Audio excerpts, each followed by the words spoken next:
Hello les amis, comment ça va bien aujourd'hui? Sans plus attendre, jetons un œil au courrier des spectateurs. Un certain Alain Posteur me demande si quand fait bas les pyramides c'était-il pas comme une espèce de grosse pâte à modeler géante, comme ça que c'est bien plus facile à fabriquer. Mon cher Alain, figure-toi que justement, mon ami David Asseboff vient de réaliser un navet qui parle de la théorie des géopolymères. Écoutons ce qu'il peut nous apprendre sur le sujet. Écoute mon pote, j'y connais rien en égyptologie et toutes ces conneries, pour te dire j'ai jamais ouvert un bouquin sur le sujet. Mais c'est pas ça le plus important, parce que tu vois, le savoir c'est exactement comme ce gâteau et ses fruits. Si tu t'empiffres comme un porc avec un gâteau super riche en connaissances, bah ton cerveau il peut pas suivre, il sature et ça fait bobo la tête. Alors que si tu te contentes de picorer des petits fruits de savoir léger, c'est bien plus facile à digérer. Et donc grâce à mon esprit vide, j'ai pu comprendre des trucs que les archéologues officiels y pouvaient pas voir à cause de leur crâne complètement plein à craquer. Je suis allé sur Google et je te jure en quelques minutes j'ai réussi à percer le mystère de la construction de les pyramides, que même qu'en fait pas c'est pas fait avec des pierres taillées, mais des pierres reconstitutionnées, tu vois. C'est pas moi qui le dis, c'est le grand professeur Joseph Davido machin chose. Joseph Davidovits est un chimiste français qui s'est spécialisé dans l'étude des polymères organiques. Depuis la fin des années 70, il s'évertue à défendre l'hypothèse selon laquelle les Égyptiens de l'Antiquité auraient désagrégé du calcaire dans de l'eau, avant de le mélanger à du natron et de la chaux, puis de couler la substance obtenue dans des moules afin de fabriquer des blocs de pierre reconstitués. C'est notamment via cette méthode que, selon lui, les Égyptiens auraient bâti la majorité des pyramides. Pour étayer sa théorie, Davidovits avance principalement le fait que nous n'avons jusqu'à présent pas retrouvé de documents décrivant la construction des pyramides, et qu'il serait donc impossible d'affirmer que ces bâtiments ont été réalisés en pierre de taille. Si, en effet, l'archéologie n'a pas mis la main sur un manuel antique de construction de pyramides, les fouilles sont loin d'être avares en informations relatives au travail des ouvriers. Ainsi, de nombreux outils utilisés pour l'extraction et le façonnage des blocs de ces édifices ont été mis au jour. Burin, maillet, ciseaux, scie, etc. Les traces de ces outils de taille sont discernables sur de nombreux blocs. Certains blocs en place sont même inachevés.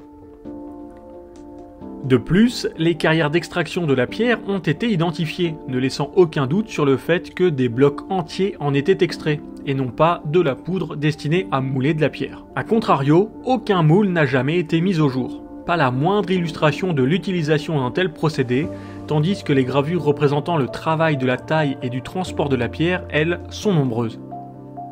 Par ailleurs, les dimensions des blocs utilisés dans les pyramides étant très disparates, il aurait fallu créer un nombre colossal de moules différents, une énorme perte de temps.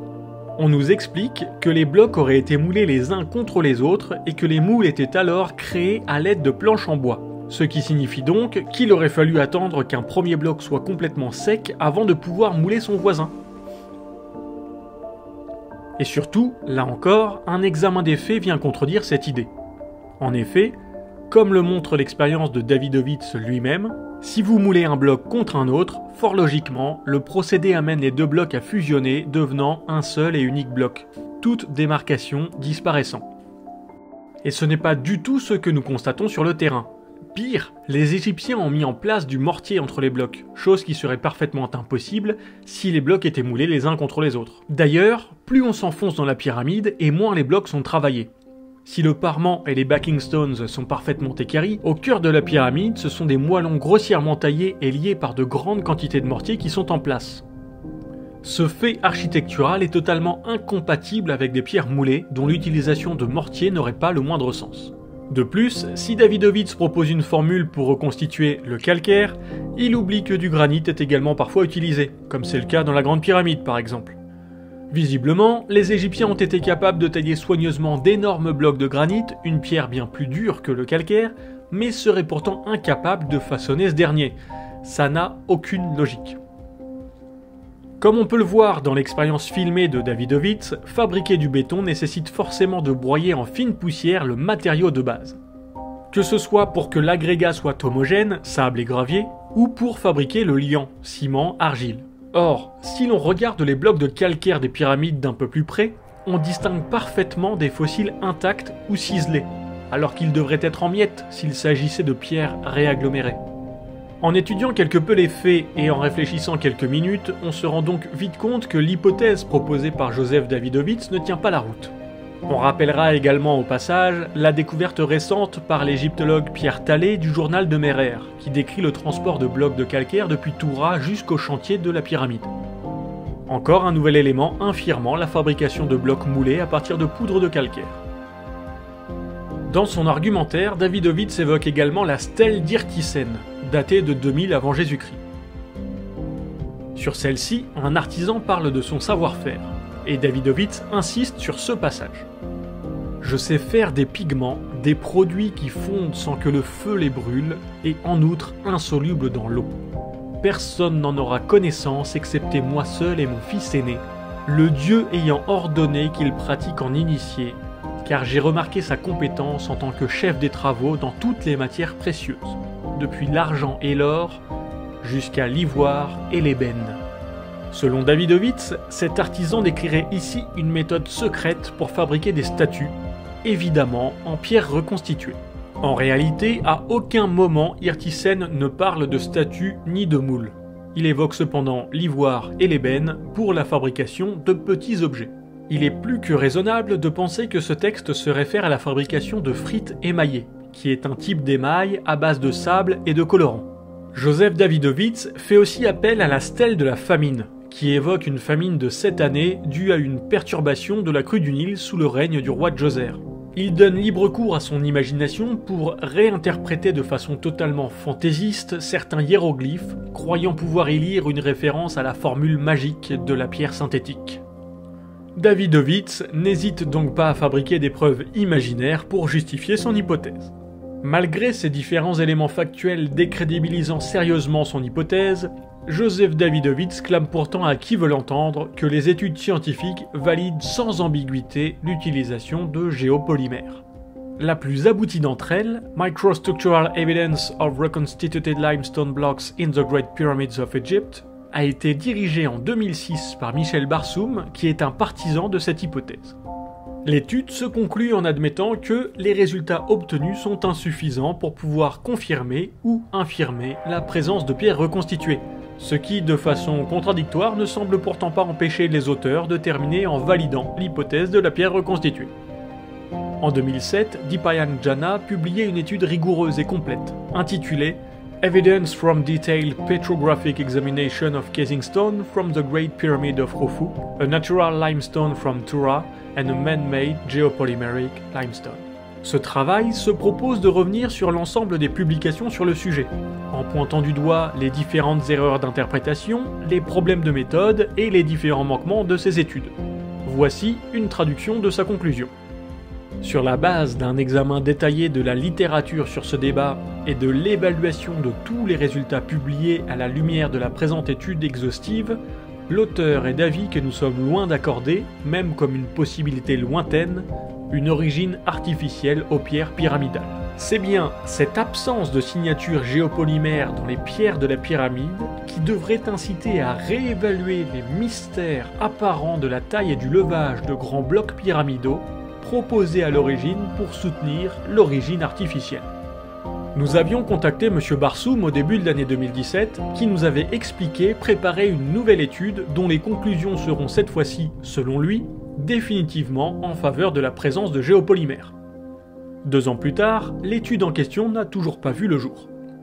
De fait, à ce jour, contrairement à ce que répète inlassablement Joseph Davidovits, le consensus scientifique est que, jusqu'à preuve du contraire, les pierres utilisées dans la construction de la Grande Pyramide sont parfaitement naturelles.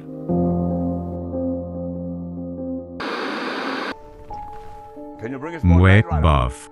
Et cette coulée de géopolymère qui a dégouliné sur les marches de cet escalier dans le temple d'Ader, c'est-il pas une preuve que c'est un escalier coulé et non taillé, hein? Il n'y a pas besoin de faire appel à une hypothétique réalisation en pierre fondue pour expliquer ce qui est constaté ici. Un escalier, qu'il soit en pierre ou même en bois, va subir les dégradations causées par le passage répété de ceux qui l'empruntent. C'est au centre des marches, là où les pieds se posent le plus naturellement, que l'altération est généralement la plus prononcée.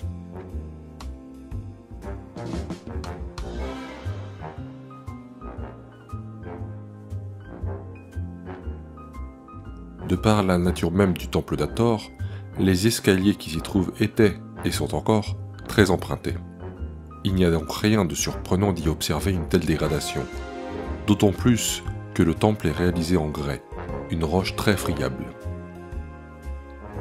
Sur de nombreux clichés, les marches de l'escalier du temple paraissent bombées au milieu. Mais il convient de se méfier des effets des ombres, des reflets, de la coloration de la pierre et de la perspective. En changeant de point de vue, et en y regardant plus attentivement, on se rend compte qu'il s'agit d'une illusion d'optique. En effet, le nez de la marche étant la zone la plus dégradée, le centre de celle-ci est de fait moins haut que ses côtés. Ainsi, l'ombre qui est projetée est moins longue au centre, ce qui donne cette fausse impression de marche gonflée.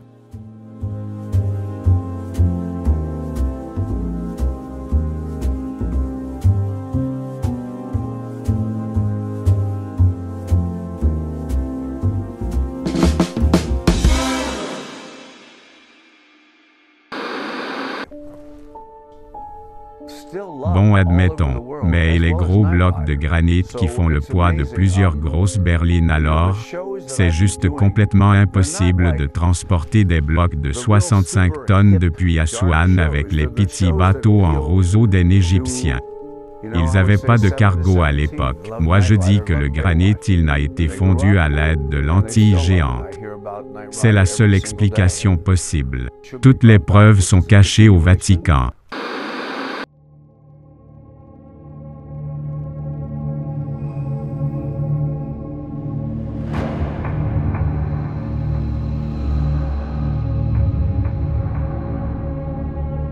Le Vatican. Et s'il s'y trouvait effectivement un indice important? Un indice non pas caché au fin fond de mystérieuses archives secrètes, mais juste là, sous le nez de chaque visiteur. Au milieu de la fameuse place Saint-Pierre se dresse en effet un obélisque de plus de 25 mètres de haut, et dont le poids est estimé à environ 330 tonnes. Et cet obélisque, il a été taillé dans le granit à Assouan, en Égypte.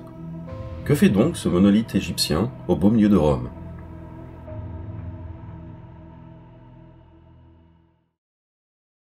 C'est l'empereur Caligula qui le fit rapporter en Italie en 37 pour orner la spina de son nouveau cirque. Pour accomplir cette tâche, les Romains construisirent le Mirabilis Navis, un navire de plus de 104 mètres de long sur 30 mètres de large.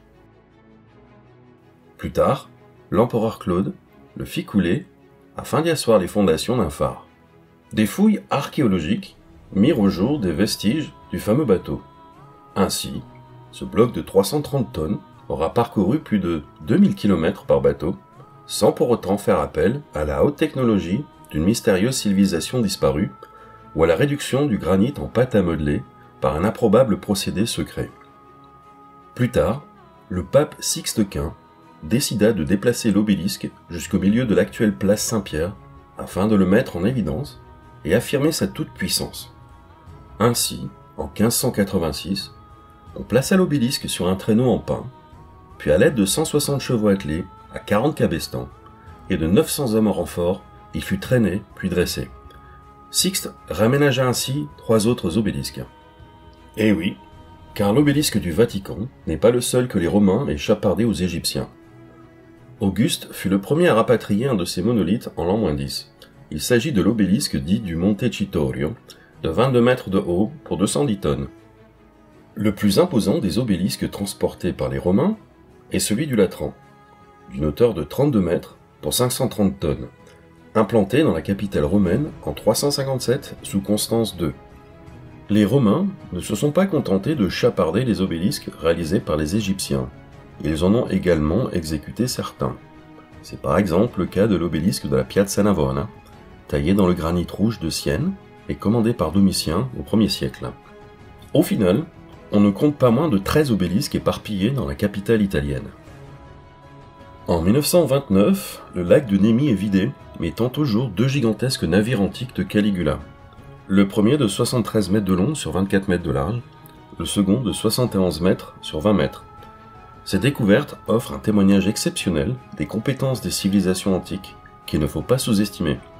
Les Romains nous ont donc démontré qu'il était parfaitement possible, pour peu que l'on s'en donne les moyens, de transporter de très lourdes charges à bord de navires en bois, et ce sur de très longues distances.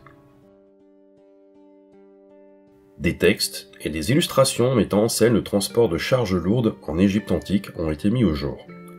La plus célèbre se trouve au temple funéraire de la reine à Der al-Bahari et nous montre un très grand bateau portant 2 obélisques transportés de Assouan à Thèbes.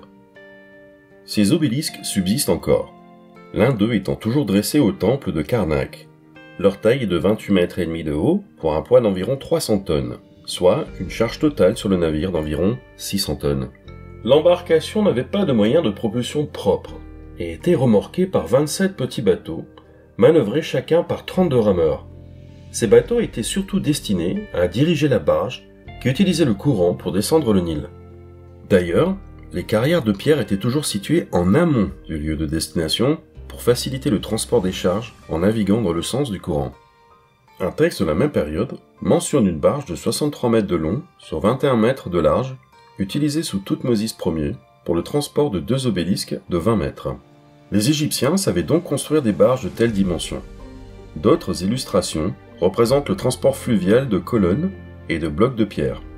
Le papyrus de l'inspecteur Merer, découvert récemment par l'égyptologue Pierre Talley, décrit le transport régulier de blocs de pierre destinés au chantier de la grande pyramide de Khéops depuis la carrière de Toura. Très récemment, un bateau de transport égyptien, datant du 5e siècle avant Jésus-Christ, a été retrouvé au fond de la baie d'Aboukir. Ce navire en bois d'acacia local, mesurait 28 mètres de long sur 8 de large, était capable de transporter 112 tonnes de marchandises. Nouvelle preuve que les Égyptiens de l'Antiquité étaient parfaitement en capacité d'acheminer de lourds blocs de granit. Pour la petite histoire, le plus gros monolithe jamais déplacé par l'homme est la pierre dite tonnerre, qui a servi de socle à une monumentale statue équestre de Pierre le Grand à Saint-Pétersbourg. Son poids est estimé à au moins 1500 tonnes. La pierre se trouvait à l'origine enfoncée d'environ 5 mètres dans un marais. Elle fut sortie à la fin de l'année 1768 à l'aide de leviers, puis fut tirée par des cabestans sur 6 km. Pour le transport fluvial, on utilisa une barque en bois de 54 mètres de long sur 20 de large. La barque fut immergée afin de pouvoir y placer le monolithe sans la déstabiliser, puis on évida l'eau pour que la barque s'élève sur la rivière, le rocher en son centre. 2 vaisseaux l'escortèrent sur environ 20 km. Le niveau de l'eau du débarcadère étant trop profond, on aménagea des pilotis pour immerger la barque à la bonne profondeur, puis débarquer le rocher.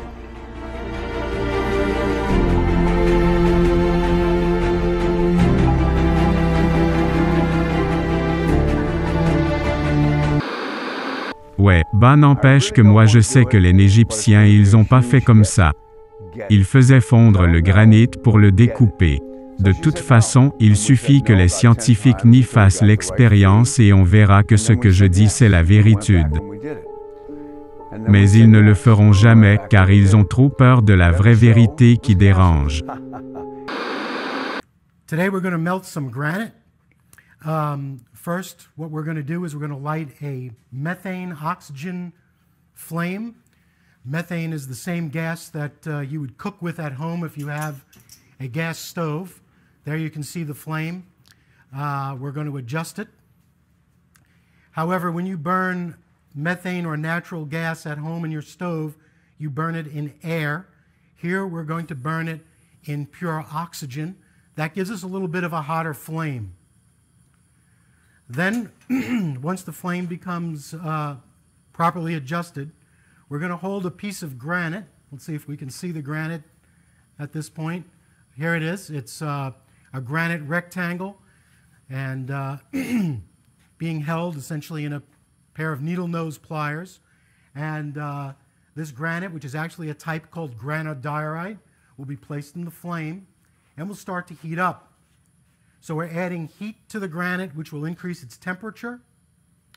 The flame is becoming very bright at this point, and we should be able to reach a temperature close to 1500 degrees C by holding this piece of granite in the flame. 1500 degrees C is the equivalent of about 2700 degrees Fahrenheit.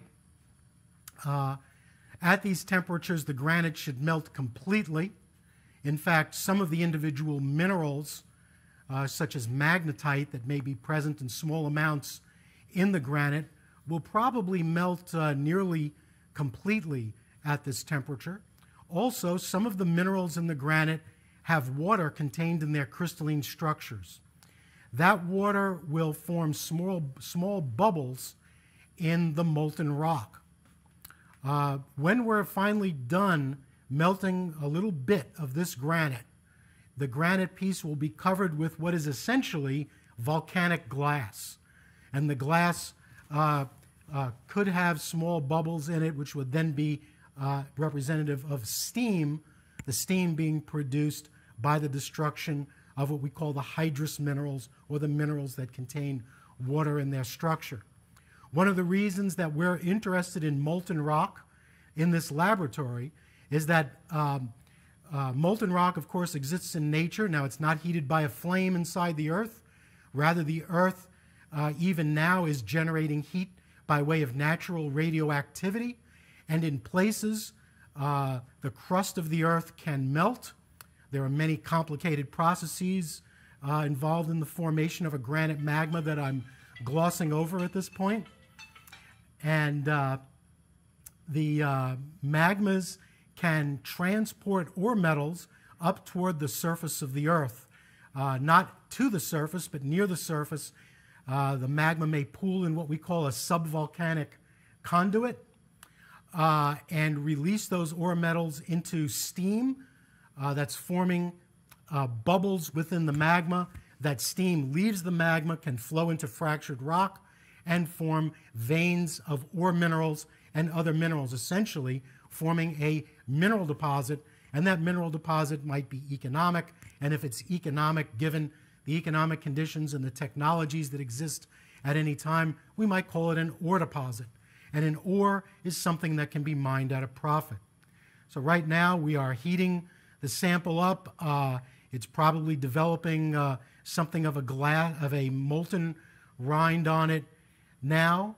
At some point soon we will remove the sample from the flame. There you can see it glowing white hot still, developing a little bit of a red edge as it cools, now glowing orange, still emitting some radiation of its own, electromagnetic radiation or light, because it's hot. Now it's probably just radiating in the infrared, and we can't see energy being emitted from the sample. And now the sample is just cooling because it's now in air, and the air is probably convecting around that sample, carrying heat away, and thereby causing the temperature to drop.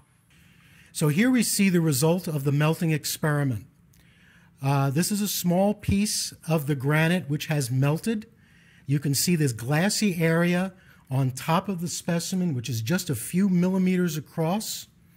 That is, for all intents and purposes, volcanic glass that we created by melting the granite in the torch flame.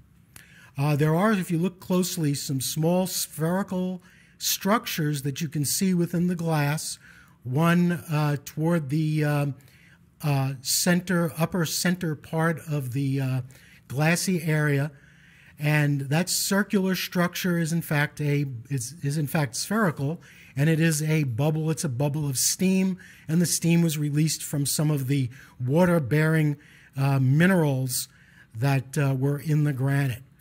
And so here, as you can see, we created volcanic glass in the laboratory.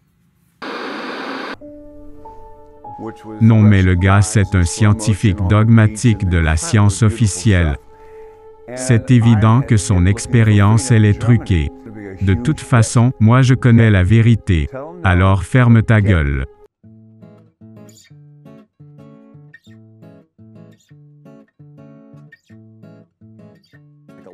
Bon, je crois qu'il vaut mieux en rester là pour aujourd'hui.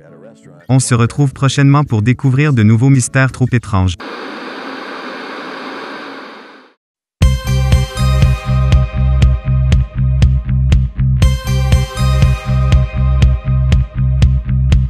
Video games train the kids for war. Army chic in high fashion stores. Law and order's done their job. Prisons filled while the rich still rob. Assassination politics. Violence rules within our nation's midst. Well, ignorance is their power tool. You only know what they want you to know. Television cannot lie. Controlling media with smokescreen eyes. Nuclear politicians' picture show. The acting's lousy, but the blind don't know. Open your eyes, see the lies right in front of you. Open your eyes, see the lies right in front of you. Open your eyes, see the lies right in front of you. Open your eyes.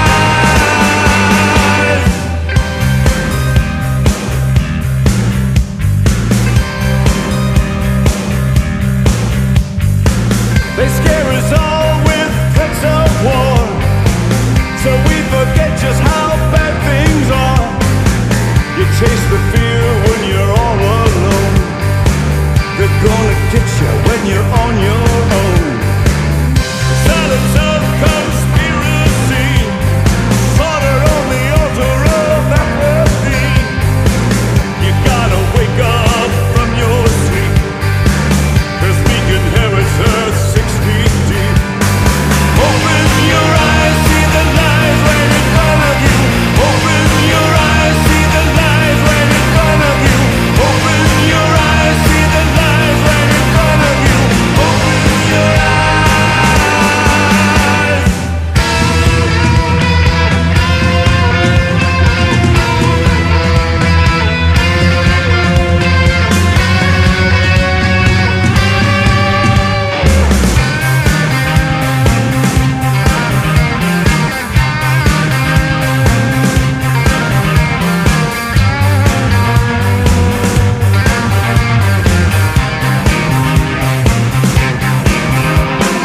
Open your eyes, see the lies right in front of you.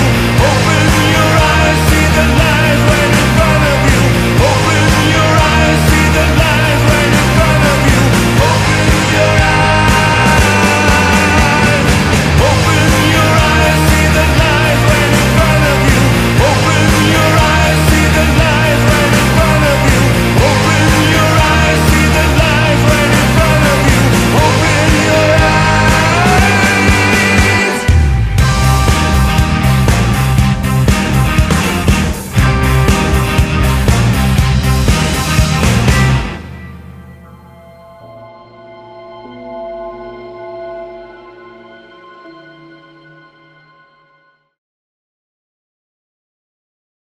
Les blocs du Parlement de la pyramide, elles sont très dures. Ils ont une résistance de 30 à 35, 40 MPa.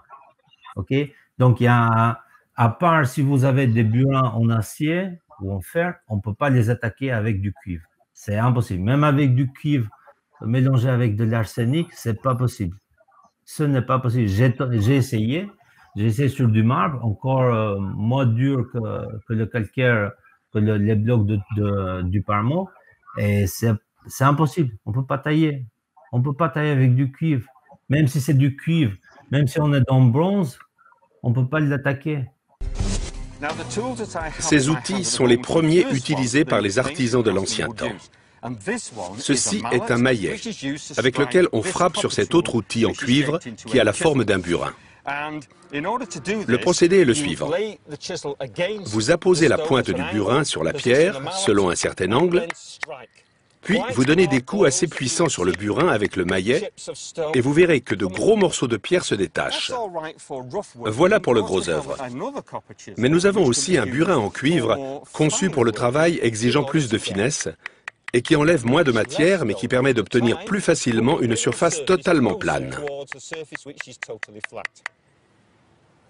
Les recherches de Stokes montrent qu'il est possible de tailler des blocs de calcaire à l'aide de burins en cuivre. Et pour ce qui est du cuivre, les Égyptiens ont été particulièrement chanceux.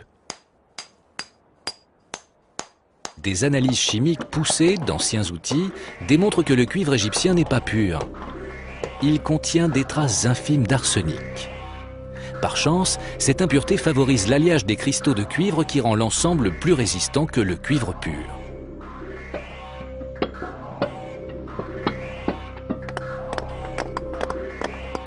Ce coup du sort permit aux tailleurs de pierres égyptiens d'extraire les 2 300 000 blocs de calcaire nécessaires à la construction de la Grande Pyramide. Les blocs de pierre devaient pouvoir s'assembler les uns avec les autres. Il est surprenant de constater que dans un bâtiment à la construction si précise, une majorité des pierres intérieures ne sont que grossièrement taillées. Les interstices ont été comblés avec des gravats et du mortier. Les espaces entre les blocs sont pleins d'éclats de calcaire mélangés à de grosses quantités de mortier, créant un équivalent de notre béton. À l'inverse, toutes les pierres visibles sont taillées avec une précision incroyable. Dans la Grande Pyramide, les blocs formant la chambre funéraire sont assemblés au millimètre près. Pour cela, il a fallu s'assurer que leur surface était parfaitement plate. Ce travail minutieux a été réalisé grâce au plus simple des instruments. Nous allons utiliser ces petits bouts de bois et cette ficelle pour vérifier que la surface est bien plate. On prend donc un troisième bout de bois de la même taille que les deux autres qui sont reliés par la ficelle. Il suffit ensuite de faire passer le bout de bois sous la ficelle bien tendue. Ici, il y a une aspérité. À l'époque, on indiquait l'endroit avec de l'ocre rouge pour que l'ouvrier sache où il devait retailler la pierre après avoir tout vérifié. Les tailleurs de pierre utilisaient donc ce procédé pour repérer les imperfections qu'ils marquaient ensuite d'un point rouge. Voici deux autres outils, du silex pour gratter et du grès pour effacer. Il n'y a plus qu'à gratter les aspérités. En frottant, vous faites disparaître la marque et les défauts de la surface. Cette même technique a été utilisée durant la phase finale de la construction. Un revêtement de pierre parfaitement lisse a été conçu pour les blocs taillés grossièrement.